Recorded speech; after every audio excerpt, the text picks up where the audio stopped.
خدمت میں ہم حاضر ہو سکیں. تو جب ہم نبی اکرم کی آل رسول کی خدمت میں جائیں گے تو ہم جب سوال کریں گے تو ایسے تو نہیں کہ سوال کریں گے بھی اور خود بھی جواب بھی دے رہے ہوں گے. سوال کریں گے، انتظار کریں گے کہ وہ کیا جواب دیتے ہیں اس سوال. لیکن یہ عجیب انداز ہے کہ دو بزرگ پہنچتے ہیں نبی اکرم کی خدمت میں اور کہتے ہیں کہ یا رسول اللہ، اس میں جو امام مبین کا لفظ استعمال ہوا ہے اس سے مراد کیا ہے؟ اور سوال کرنے کے بعد خود جواب بھی دیتے ہیں. کہتے ہیں کیا اس سے مراد تورات ہے؟ اس سے مراد تورات ہے نا. یعنی ان کا دل یہ تھا کہ امام مبین سے مراد پیغمبر اکرم کہہ دیں کہ تورات ہے، کہ خدا نے ساری چیز کا علم محصور کر دیا ہے تورات کے اندر. دل تو یہ چاہ رہا تھا. نبی اکرم نے شاہ فرمایا نہیں، اس سے مراد تورات نہیں ہے. عرض کرنے لگے پھر اس سے مراد انجیل ہوگا، کہ انجیل میں خدا نے سارا علم محصور کر دیا ہے. نبی اکرم نے فرمایا نہیں، انجیل بھی مراد نہیں ہے. عرض کرتے ہیں کہ پھر اس سے مراد قرآن کریم ہوگا، قرآن کریم نے سارا علم موجود ہے. اچھا، اس مقام پر نبی اکرم نے فرمایا نہیں، اس آیت میں امام مبین سے مراد قرآن کریم بھی نہیں.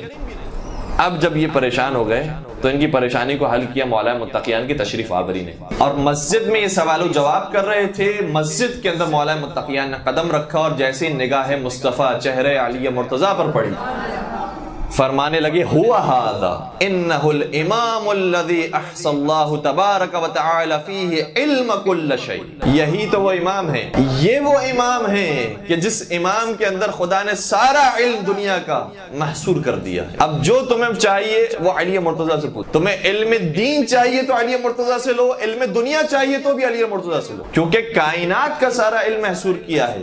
تو دنیا کے اندر اور کائنات کے اندر صرف دین نہیں ہے، دنیاوی مسائل بھی ہیں. اگر تمہیں دنیاوی مسائل کا حل چاہیے تو علی مرتضیٰ کے پاس آؤ، دینی مسائل کا حل چاہیے تو علی مرتضیٰ کے پاس آؤ، علم تفسیر جاننا چاہتے ہو علی مرتضیٰ کے پاس آؤ، علم فقہ جاننا چاہتے ہو علی مرتضیٰ کے پاس آؤ، علم حدیث جاننا چاہتے ہو علی کے پاس آؤ، علم فلسفہ جاننا چاہتے ہو علی کے پاس آؤ، علم عرفان جاننا چاہتے ہو علی کے پاس آؤ، علم طب جاننا چاہتے ہو علی کے پاس آؤ، علم ریاضی جاننا چاہتے ہو علی کے پاس آؤ، علم نجوم جاننا چاہتے ہو علی کے پاس آؤ، علم حیات جاننا چاہتے ہو علی کے پاس آؤ.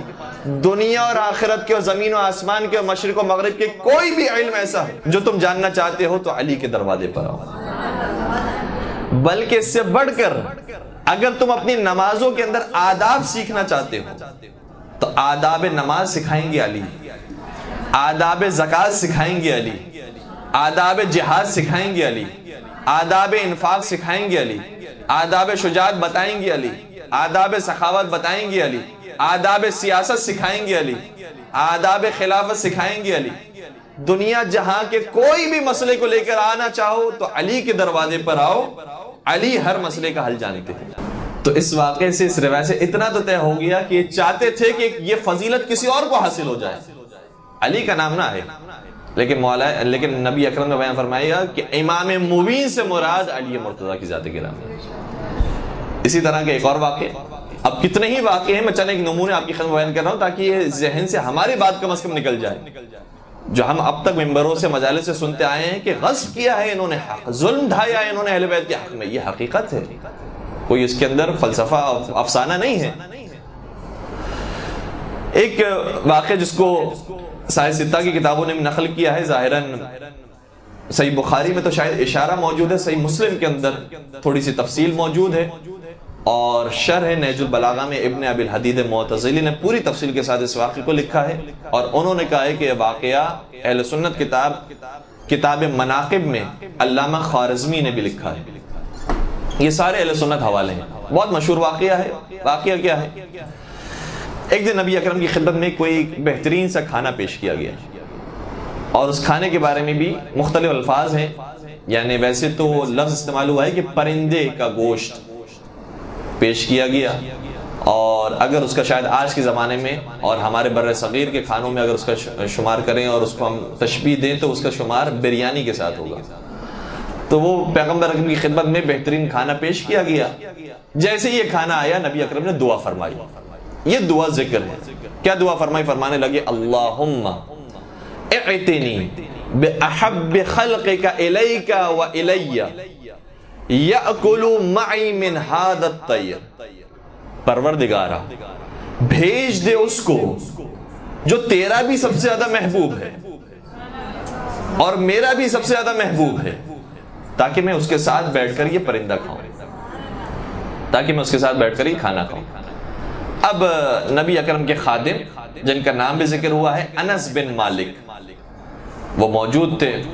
جیسے انہوں نے نبی اکرم کی دعا کی کہ محبوب ترین بندہ بھیج دے، خدا رسول اکرم نے یہ دعا کی ہے کہ خدا مجھے محبوب ترین آدمی بھیج دے، تو انس بن مالک یہ کہتے ہیں کہ میرا دل چاہا کہ کوئی میرے قوم کا، میرے قبیلے کا آدمی آ جائے اور وہ اس کو یہ لقب مل جائے کہ وہ محبوب مصطفیٰ بھی ہیں اور محبوب رسول اور محبوب خدا بھی ہے۔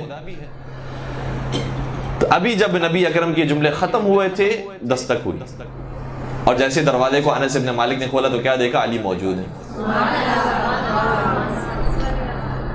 جیسے ہی مولا متقیان کو دیکھا، اب دیکھیں بغض علی کتنا موجود ہے، فوراً سے دروازہ بند کر دیا، دروازہ بند کر دیا۔ نبی اکرم نے پھر دعا کی، یہ دوبارہ سے دعا کی، اللہم اعتنی بأحب خلقک الیک و الی یأکلوا معی۔ اب میں جو روایت آپ کی خدمت بیان کر رہا ہوں جس جگہ سے، روضۃ الواعظین فتال نیشاپوری کی کتاب، اس کے اندر پھر یہاں پر جا کے جملہ تھوڑا سا تبدیل ہو جاتا ہے، یأکلوا معی من ھذا الطائر، پروردگارہ بھیج دے اس کو کہ جو تیرا بھی محبوب ہے، میرا بھی محبوب ہے، تاکہ میں اس کے ساتھ بیٹھ کر یہ کھانا کھاؤں۔ پھر دستک ہوئی، پھر خادم رسول نے دروازہ کھولا، پھر علی مرتضیٰ موجود ہے، پھر دروازہ بند کر دیا۔ تیسری مرتبہ پھر نبی اکرم نے دعا کی کہ اللہم اعتنی بأحب خلقک الیک و الی یأکلوا معی من ھذا الطائر، کہ پروردگارہ بھیج دے اس کو جو تیرا بھی سب سے زیادہ محبوب ہے، میرا بھی سب سے زیادہ محبوب ہے، تاکہ میں اس کے ساتھ بیٹھ کر کھانا کھاؤں۔ پھر دستک ہوئی، پھر علی مرتضیٰ تھے۔ اب جب وہ دروازہ بند کرنا چاہتا تھا، ہمیشہ ایک جملہ کہا کرتا تھا، کہتا تھا رسول اللہ ان کا مشغول، یہ ان کا مشغول یا انی مشغول، کہ رسول اکرم ابھی مصروف ہیں، ابھی وقت نہیں ہے ان کے پاس، آپ بعد میں آئیے گا۔ جب تیسری مرتبہ یہ جملہ کہا تو پھر مولا متقیان کو جلال آیا، کہا کیا رسول اکرم واقعاً مصروف ہے؟ اور یہ جیسے علی مرتضیٰ کی آواز کے بلند ہونا تھا، فوراً سے رسول اکرم تک وہ آواز پہنچی، سوال کیا، اے انس یہ بتاؤ کون ہے دروازے پر؟ کہا علی بن ابی طالب، علی بن ابی طالب موجود ہیں۔ کہا پھر بیچتے نہیں کیوں نہیں ان کو؟ جب علی مرتضیٰ تشریف لائے، سوال کیا نبی اکرم نے علی سے کہ یہ بتائیے آپ اتنی دیر سے کیوں تشریف لائے؟ کہا میں دیر سے نہیں آیا، میں کئی مرتبہ آیا، لیکن ہر مرتبہ آپ کی خادم نے کہا کہ آپ مصروف ہیں، آپ مصروف ہیں، آپ مصروف ہیں، اس لیے میں یہاں پر آپ کی خدمت میں نہیں آ سکا۔ اب سنیے گا کہ روایت کا جملہ یہ ہے، نبی اکرم ارشاد فرماتے ہیں کہ اے علی، اگر تم میری اس دعا کرنے کے باوجود دروازے میں نہیں داخل ہوتے اور میری خدمت میں نہیں آتے تو میں پھر یہ اشاروں میں دعا نہیں کرتا کہ اے خدا بھیج دے اس کو کہ جو تیرا بھی محبوب ہے، میرا بھی محبوب ہے، بلکہ میں باقاعدہ نام لے کر یہ دعا کرتا ہے پروردگار بھیج دے علی مرتضیٰ کو۔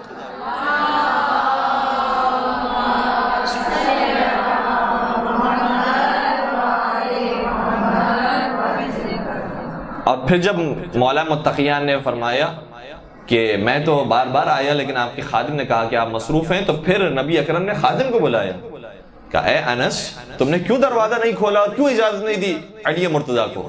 تو پھر اس وقت انس نے کہا کہ جب آپ نے یہ دعا فرمائی تھی تو میرا دل یہ چاہتا تھا کہ کوئی میرے قوم کا، کوئی میرے قبیلے کا آدمی آ جائے تاکہ وہ محبوب مصطفیٰ بھی بن جائے، محبوب خدا بھی بن جائے، لیکن میں نے کیا دیکھا کہ ہر مرتبہ علی آپ کے دعا کے بعد آتے ہیں، اور اس لیے میں دروازہ بند کرتا رہا یہاں تک کہ آپ نے کہا کہ مجھے علی مرتضیٰ کو بھیج دو میری خدمت میں، اور میں نے علی مرتضیٰ کو اجازت دی۔ اس واقعے سے بھی کیا ظاہر ہوتا ہے کہ کیسا رشتہ تھا علی مرتضیٰ میں اور باقی افراد میں اور باقی اصحاب میں۔ اگر محبت تھی، دوستیاں تھیں تو پہلے ہی دروازہ کھول کے سب سے پہلے مولا کائنات کو آنے دینا چاہیے تھا۔ تو یہ دوسرا واقعہ ایسا ہے، دوسری مثال ایسی ہے کہ جس سے ظاہر ہوتا ہے کہ دوستیاں ایسی نہیں تھی کہ جس کو آپ نے بیان کیا کہ یہ دونوں شیر و شکر ہو کر رہا کرتے تھے اور ایک دوسرے کا خیال رکھا کرتے تھے، ایک دوسرے سے اس کے سامنے اٹھا بیٹھا کرتے تھے اور پیار محبت تھی۔ اس زمانے میں ہی چاہتے تھے کہ جو فضائل امیر المومنین ہے وہ فضائل ہمیں مل جائیں، اور قرآن کریم کی آیت بھی ہے جو انہی جیسے افراد کے بارے میں آئی ہے، ام یحسدون الناس علی ما آتاہم اللہ من فضلہ، کیا لوگ اس بارے میں حسد کرتے ہیں کہ جن چیزوں کو اور جن نعمتوں کو، جن فضائل کو اللہ نے بعض لوگوں کو عطا کیا، ام یحسدون الناس، کیا لوگ حسد کرتے ہیں ان چیزوں کے اوپر کہ جنہیں اللہ نے عطا کیا اپنے فضل سے؟ تو کچھ کوالٹیز ایسی ہوتی ہیں کہ جنہیں پروردگار عطا کرتا ہے، اور یہ صلاحیت چونکہ ان کے اندر موجود تھی، لہذا پروردگار نے مزید ان کو عہدے عطا کیے، مزید منصب عطا کیے۔ البتہ یہ آیت ہمارے آپ کے لیے بھی ہے کہ اگر ہمارے رشتہ داروں کے اندر بھی ہے اور ہمارے بھائیوں بہنوں کے اندر یا ہمارے دوسرے سسرالی رشتہ دار ہوں، اپنے نسبی رشتہ دار ہوں، ان کے درمیان کسی کو مال زیادہ عطا کیا ہے، کسی کو علم زیادہ عطا کیا ہے، کسی کو شہرت دی ہے، کسی کو کوئی منصب دیا ہے، تو حسد نہ کریں۔ پروردگار نے بعض لوگوں کے اوپر خاص فضل کیا ہے، اور عام طور پر ہم جیسے جو بندے خدا ہیں، پروردگار نے ہم میں سے بعض کو کچھ دیا ہے تو کچھ نہیں دیا ہے، اسی طریقے سے بعض کو کچھ دیا ہے تو کچھ نہیں دیا ہے۔ اس لیے ایک دوسرے سے حسد کرنے سے ہم بھی پرہیز کریں، اور اس زمانے کے لیے بھی جب یہ آیت نازل ہوئی کہ جن کو پروردگار نے اپنا خاص فضل و کرم کیا ہے، وہ حسد نہ کریں ان لوگوں سے کہ جن پر پروردگار نے اپنی نعمتیں نازل کی ہیں۔ اور پھر اس کے بعد قرآن کریم کی ایک اور آیت بھی ہے کہ جس میں ارشاد ہوتا ہے کہ یا ایھا الذین آمنوا کونوا قوامین للہ شہداء بالقسط ولا یجرمنکم شنآن قوم علی الا تعدلوا اعدلوا هو اقرب للتقوی۔ قرآن کریم یہ کہتا ہے کہ اے صاحبان ایمان، پروردگار کی خاطر گواہی دینے کے لیے کھڑے ہو جاؤ۔ وَلَا يَجْرِمَنَّكُمْ شَنْآنُ قَوْمٍ عَلَىٰ أَلَّا تَعْدِلُوا، اور خبردار ایسا نہ ہو کہ دیکھیں گواہی جب دی جاتی ہے کسی قوم کے بارے میں تو اگر کوئی اچھی گواہی کی بات ہو اور اپنا آدمی ہو تب تو انسان بڑھ چڑھ کر گواہی دیتا ہے، لیکن کوئی دوسرا ہو اور غیر ہو تو اس وقت خاموشی اختیار کرتا ہے۔ یہ آپ تھوڑا سا اس آیت کو محسوس کیجئے گا اہل بیت کے تناظر میں، کہ اہل بیت کے فضائل کو اگر تم دیکھ رہے ہو تو فضائل کو بیان کرو، گواہی دو۔ وَلَا يَجْرِمَنَّكُمْ شَنَآنُ قَوْمٍ عَلَىٰ أَلَّا تَعْدِلُوا، اور خبردار کسی قوم کی دشمنی تمہیں عدل کے راستے سے نہ ہٹا دے۔ اعدلوا، عدل کے راستے پر رہو، هُوَ أَقْرَبُ لِلتَّقْوَىٰ، یہ تقویٰ سے قریب ہے۔ تو انسان انصاف سے کام لے، جہاں پر فضائل موجود ہیں اس کو فضائل کو بیان کرے۔ اور یہ بھی آپ نے حالیہ جو کلپس آئی ہیں اس کے اندر سنا ہوگا کہ بعض اہل سنت علماء کی زبان سے خود اعترافی جملہ نکلا ہے کہ ہم نے اہل بیت کے حق میں ناانصافی کی ہے، جو فضائل کا ان کا حق بنتا تھا وہ ہم نے ممبروں سے بیان نہیں کیا ہے۔ تو خود وہ تسلیم کر رہے ہیں، مان رہے ہیں کہ اہل بیت کا جو حق تھا اور منصب تھا اس کو ہم نے بیان نہیں کیا ہے، ہم نے عدل سے کام نہیں لیا ہے۔ اور قرآن یہ کہہ رہا ہے کہ خبردار کسی قوم کی دشمنی تمہیں عدل کے راستے سے نہ ہٹا دے، لہٰذا عدل سے کام لو۔ اور پھر قرآن کریم نے ویسے تو بے شمار بہت ساری آیتیں جس میں یہ پیغام دیا ہے۔ ایک اور واضح سی آیت جس کو میں نے سرنامہ کلام میں بھی آپ کی خدمت بیان کیا، اس کا بھی ترجمہ آپ کی خدمت بیان کر دیتا ہوں کہ وَلَا تَلْبِسُوا الْحَقَّ بِالْبَاطِلِ وَتَكْتُمُوا الْحَقَّ وَأَنْتُمْ تَعْلَمُونَ، حق کو باطل کے ساتھ نہ ملاؤ، ایسے مخلوط نہ کر دو کہ پتہ نہ چلے کہ حق کہاں پر ہے باطل کہاں پر ہے۔ یہ نہ کہو کہ یہ دونوں ایک ہی تھے۔ وَتَكْتُمُوا الْحَقَّ، اور حق کو نہ چھپاؤ، پوشیدہ نہ کرو۔ وَأَنْتُمْ تَعْلَمُونَ، جبکہ تم جانتے ہو کہ حق کہاں پر ہے۔ کتنی واضح سی آیت ہے کہ جس سے ابھی ہمارے حالیہ واقعات کے لیے یہ آیت نازل ہوئی ہو کہ حق اور باطل کو نہ ملاؤ، اور ایسے ملا کر پیش نہ کرو عوام الناس کے سامنے کہ لوگوں کو پتہ نہ چلے کہ حق کون تھے اور باطل کون تھے۔ واضح کرو تاکہ لوگوں کو بھی معلوم ہو، اور جبکہ تم بھی جانتے ہو کہ حق کہاں پر ہے اور باطل کہاں پر۔ ایک اور درود پڑھ دیجئے محمد و آل محمد۔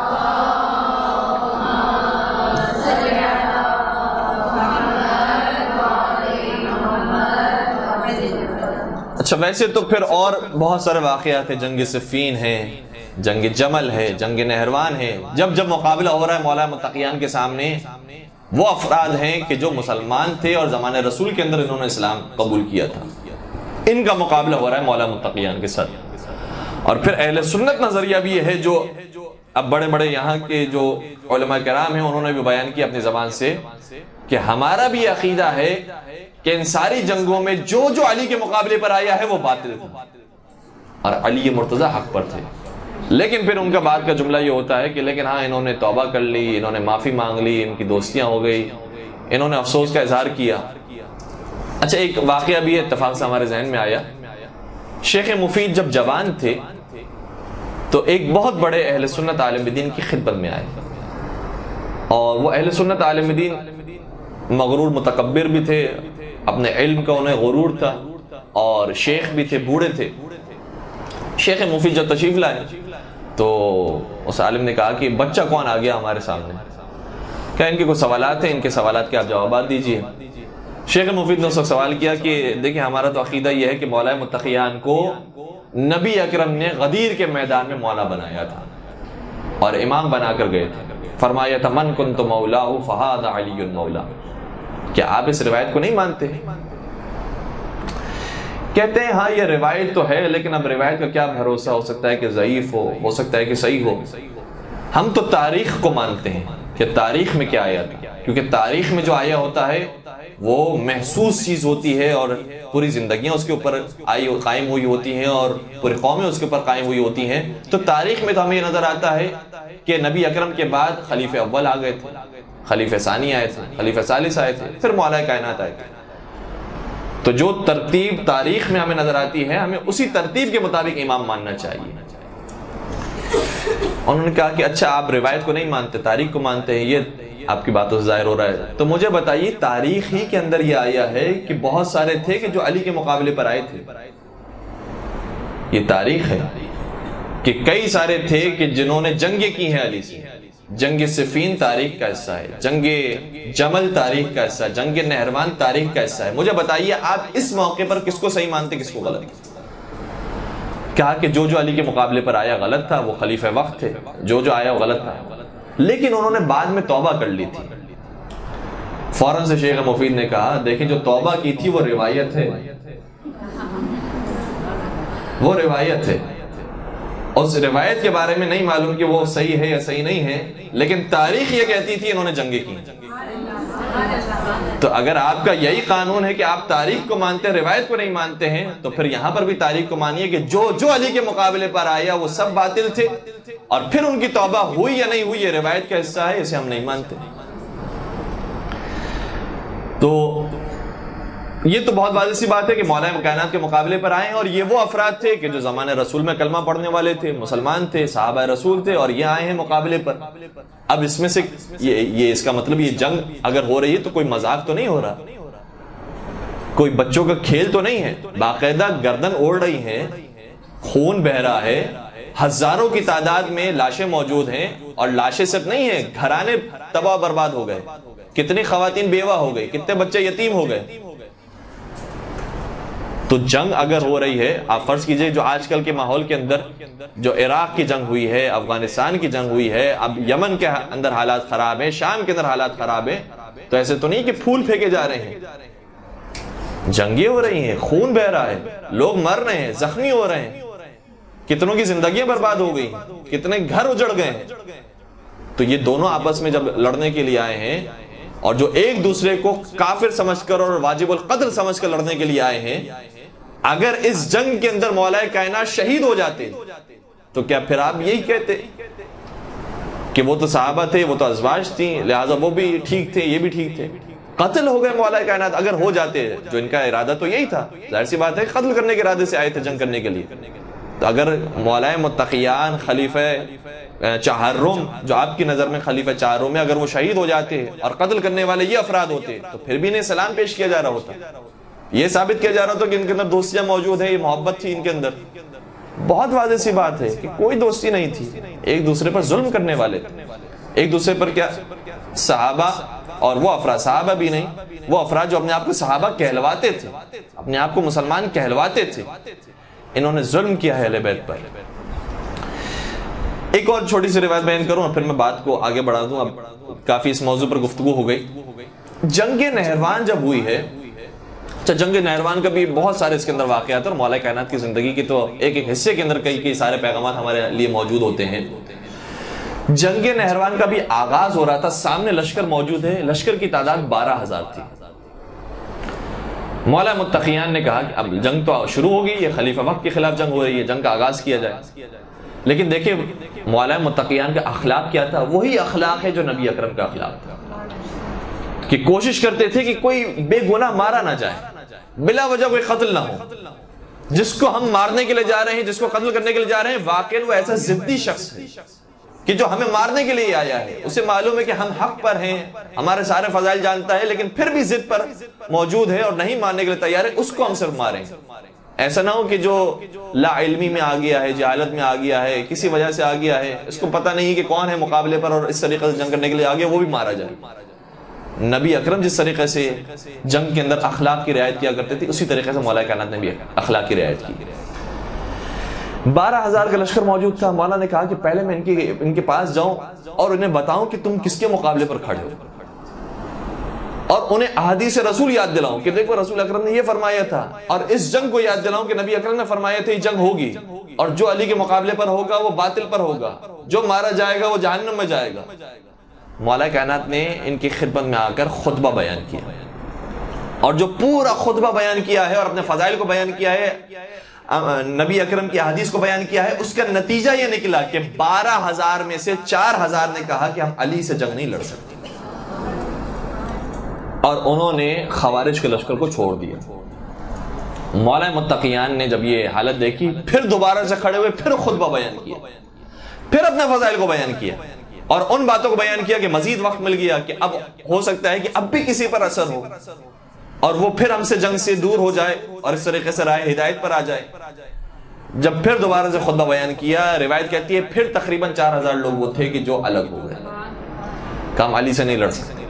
تیسری مرتبہ پھر خطبہ بیان کیا کہ اب ہو سکتا ہے کہ مزید اور افراد ایسے ہوں کہ جو جہنم سے نکل آئے، جنت کے راستے کی طرف آ جائیں، کم از کم ہم سے جنگ نہ کریں، نہ اس طرف جائیں نہ اس طرف آئیں۔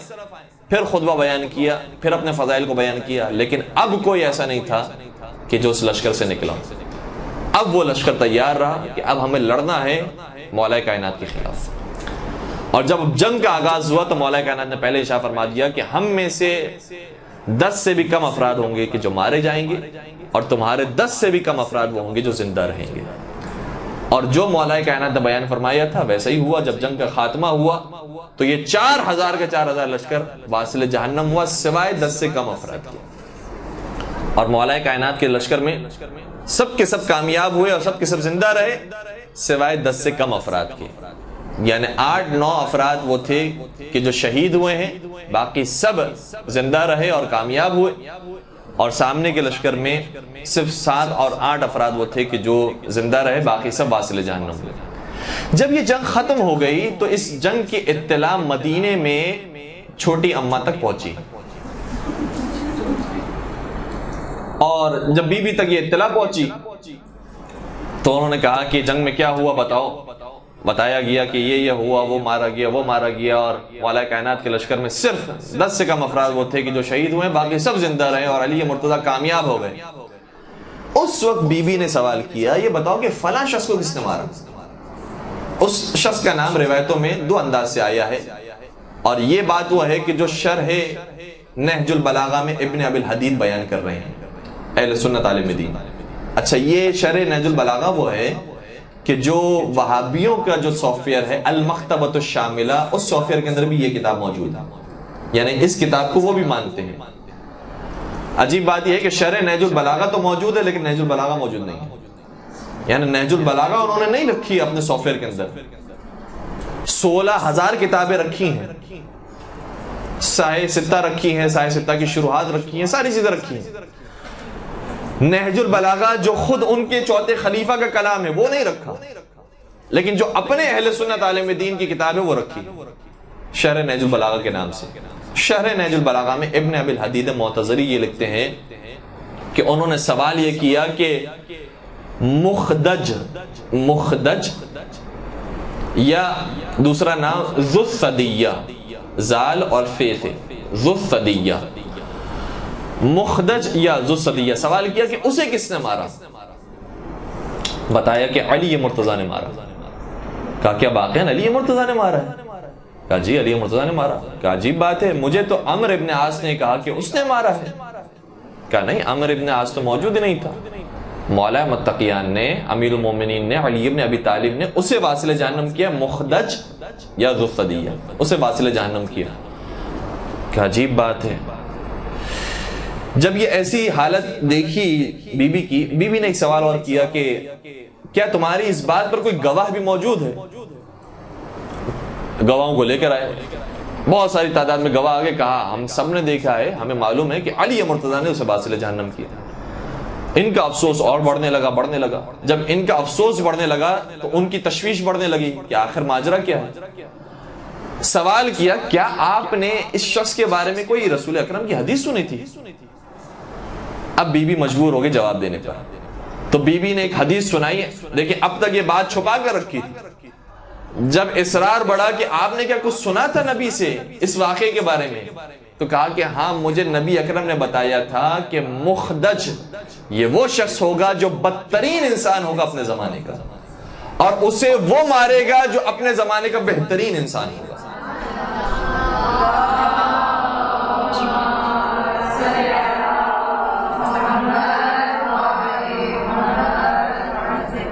اور اسے وہ مارے گا جو حق پر ہوگا، اسے وہ مارے گا جو محبوب خدا اور محبوب رسول خدا ہوگا۔ تو کتنے فضائل تھے کہ جن کو چھپایا گیا ہے، اور چھپانے والے کون تھے، اور پھر اس کے باوجود یہ کہا جاتا ہے کہ ان میں دوستیاں موجود تھی۔ تو اب اتنی اگر سادہ سی بات بھی عوام الناس نہ سمجھ سکے تو پھر اب تو یہی کہا جائے گا کہ یا تو جان بوجھ کر نادانی کو اختیار کیا گیا ہے، یا واقعاً اتنے نادان ہیں کہ جو مجنون ہو جاتا ہے آدمی اور دیوانہ ہو جاتا ہے کہ جو حق سننے کے لیے تیار نہیں ہوتا، تو پھر اس کا کوئی علاج ممکن نہیں ہے۔ ایک درود پڑھ دیجئے محمد و آل محمد۔